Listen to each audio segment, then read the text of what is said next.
I just think, Nita has spent so many years trying to get this. I think I'm wrong. I think 10, 12 years back we've been discussing this, and she's been talking to me. She showed me the blueprint. It was designed in a bigger way, differently. Now it's designed very differently, and it is such a spirit of passion here.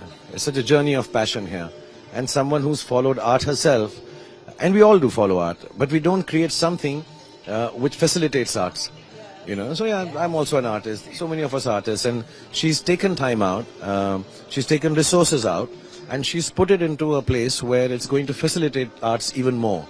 It's like the great Mr. Sachin Tendulkar teaching kids how to play, cricket. So if art lovers and art performers don't do it, who else would? We can't leave it to businessmen only.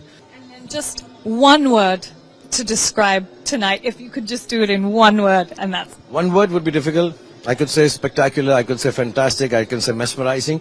But what I'd like to say is, after coming here, I remember what I always followed in my life, and it's reminded me of that, and I'm going to go back, inspired again, and work harder. Because at the end of it all, when you see something like this, you remember that there's no business like show business.